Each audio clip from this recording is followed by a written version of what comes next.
अस्सलातु वस्सलामु अला अशरफिल अंबियाइल मुरसलीन नबियाना मुहम्मद वाला आलिहि वसहबी अजमाइन बिस्मिल्लाहिर रहमानिर रहीम अस्सलामु आलैकुम व रहमतुल्लाहि व बाराकातुहू। আমি সৈয়দ ফজলুল করিম মিনা, সাবেক চেয়ারম্যান বেতাগ ইউনিয়ন পরিষদ। রাজনৈতিক পরিচয় হচ্ছে সাবেক যুগ্ম সাধারণ সম্পাদক উত্তর জেলা বিএনপি, সভাপতি যুবদল প্রতিষ্ঠাকালীন সভাপতি রাঙ্গুনিয়া উপজেলা এবং প্রতিষ্ঠাকালীন যুগ্ম সাধারণ সম্পাদক উত্তর জেলা যুবদল। ওই যুবদলের তখন সভাপতি ছিলেন হুইপ ওহিদুল আলম সাহেব। সর্বপ্রথম আমি গভীর শ্রদ্ধার সাথে স্মরণ করছি ঘটনাবহুল আগস্ট মাস, বেদনার মাস, শাহাদাতের মাস, উৎসবের মাস। এ মাসের মুহূর্ত, এই মাসের গুরুত্ব বর্ণনা করার মতো সামর্থ্য আমার নাই। আমি শাহাদাত বরণকারীদের প্রতি আত্মার মাগফিরাত কামনা করছি। যারা আহত হয়ে হাসপাতালে আছেন তাদের দ্রুত সুস্থতা কামনা করছি। এরা কেউ ছিল শিক্ষার্থী, কেউ তরুণ পিতা, কেউ কর্মজীবী। তাদের অপরাধ একটাই, তারা গণতন্ত্র চেয়েছে, তারা ভোটের অধিকার চেয়েছে। এই শহীদের রক্ত বৃথা যেতে পারে না। আমরা তাদের স্বপ্ন পূরণে আরো দৃঢ় প্রতিজ্ঞ। চট্টগ্রাম উত্তর জেলা বিএনপি নিয়ে একটু কথা বলতে চাই। চট্টগ্রাম উত্তর জেলা বিএনপি বর্তমান কমিটি হাইকমান্ড কর্তৃক বিলুপ্ত ঘোষণার মধ্য দিয়ে একটি অধ্যায়ের সমাপ্তি হয়েছে। এই সিদ্ধান্ত আমি সমোপযোগী বাস্তবভিত্তিক সিদ্ধান্ত হিসেবে স্বাগত জানাই। দুঃখজনক হলেই সত্যি, পূর্বের কমিটিতে কিছু ব্যক্তি দীর্ঘদিন ধরে নানা প্রভাব প্রতিপত্তির মাধ্যমে পথ আঁকড়েছিলেন, কিন্তু এলাকার সাধারণ মানুষের পাশে দাঁড়ানোর কিংবা দলের কার্যক্রমে সক্রিয় ভূমিকা রাখার ক্ষেত্রে তারা কার্যত অনুপস্থিত ছিলেন। এতে করে দলের গতিশীলতা ক্ষতিগ্রস্ত হয়েছে এবং কর্মীদের মাঝে হতাশা তৈরি হয়েছে। বিশ্বাস করি এখন সময় এসেছে নেতৃত্ব গঠনের, যে নেতৃত্ব দলের আদর্শে দৃঢ়। তবে ব্যক্তিগতভাবে কিছু বাস্তবতা এখানে উল্লেখ না করলে সম্পূর্ণ চিত্র পরিপূর্ণ হবে না। ব্যক্তিগত কিছু, আমি যখন জেলা বিএনপির যুগ্ম সাধারণ সম্পাদক ছিলাম তখন কমিটির সভাপতি ছিলেন আসলাম চৌধুরী, আসলাম ভাই। তার আগে যখন গিয়াসউদ্দিন কাদের চৌধুরী সভাপতি ছিলেন তখন আমি ছিলাম যুব বিষয়ক সম্পাদক। আসলাম ভাই জেল হাজতে থাকাকালে নতুন কমিটি গঠিত হয়। আমরা যারা সালাউদ্দিন কাদের চৌধুরী, গিয়াসউদ্দিন কাদের চৌধুরী, মোহাম্মদ কাদের চৌধুরীর প্রতি শ্রদ্ধাশীল এবং অনুসারী ছিলাম। এই কারণে আমাদের অনেককেই সেই কমিটিতে ইচ্ছাকৃতভাবে বাদ দেওয়া হয়েছে। এমনকি উপজেলা পর্যায়ে আমাদের কোনো নাম নিশানা ছিল না, অথচ আমি আমার পরিবার ক্ষতিগ্রস্ত হয়েছি।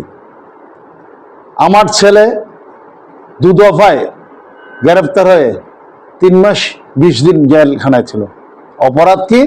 নৌকার অফিস ভাঙা হয়েছে, আওয়ামী লীগের নেতার কম্পিউটারের দোকান ভাঙা হয়েছে, আমার ছোট ভাইকে রিয়েল এডমিনের প্রমোশন দেওয়ার জায়গায় বিএনপি করে বিদায় তাকে রিটায়ারমেন্টে পাঠিয়ে দেওয়া হয়েছে। আমরা শুধু রাজনীতি করেছি এই বিষয় না। 96-এ শেখ হাসিনার সময় আমরা নির্বাচন করেছি আওয়ামী লীগের প্রভাবশালী নেতার বিরুদ্ধে। এই প্রভাবশালী নেতার বিরুদ্ধে নির্বাচন করতে গিয়ে আমাকে আমার বাড়িতে গুলি করা হয়েছে আমার হত্যার জন্য। ভোট কেন্দ্রে গুলি করা হয়েছে, কিন্তু মানুষের ভালোবাসা সমর্থনের কারণে সবকিছু ভেসে গেছে, মানুষ জয়ী হয়েছে। আমরা তো ম্যান্ডেট নেওয়া, জনগণের ম্যান্ডেট নেওয়াই মানুষ, আমরা জনগণের খাদেম। আমরা কোনোদিন নেতৃত্ব নেতাগিরি দেখাতে যাইনি। আমরা সবসময় মানুষকে সার্ভিস দেওয়ার জন্য প্রস্তুত ছিলাম। দায়িত্ব থাকুক আর নাই থাকুক, আমরা সবসময় চেষ্টা করেছি মানুষকে খেদমত করার জন্য। এই একপাক্ষিক সিদ্ধান্ত আমাদের জন্য অত্যন্ত কষ্টকর ছিল।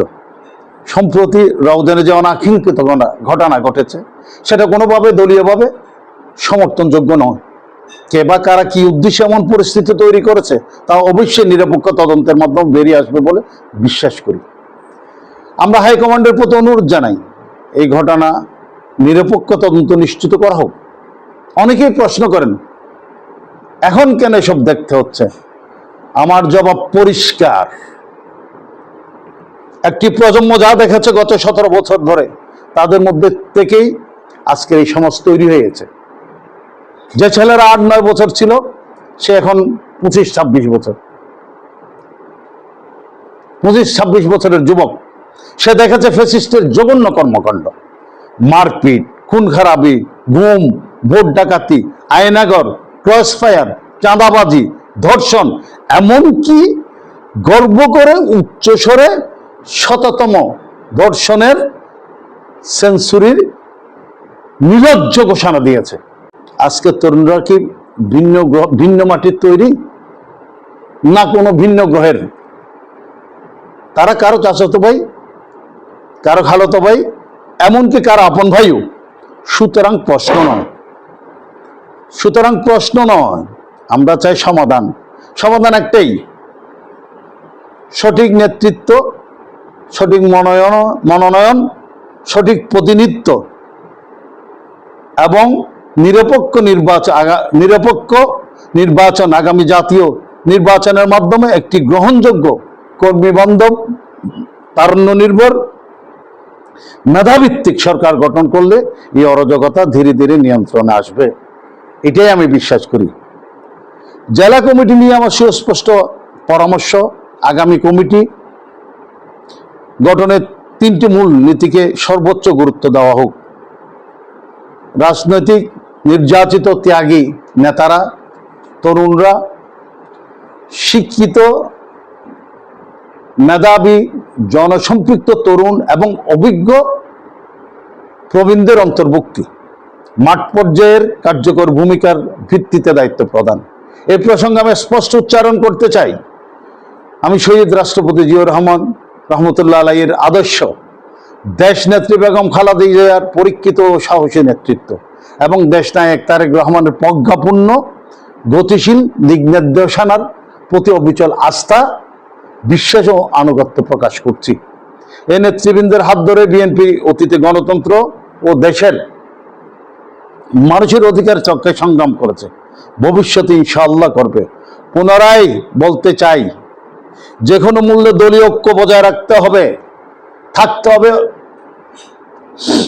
ইউনাইটেড, একতাবদ্ধ, নচেত ফ্যাসিস্টের পুঁতে রাখা মাইন যে কোনো সময় বিস্ফোরণ ঘটবে, সবকিছু তছনছ হয়ে যাবে, চলে যাবে কর্ণফুলীর অতল গহিনী অথবা বঙ্গোপসাগরে খুঁজে পাওয়া যাবে না।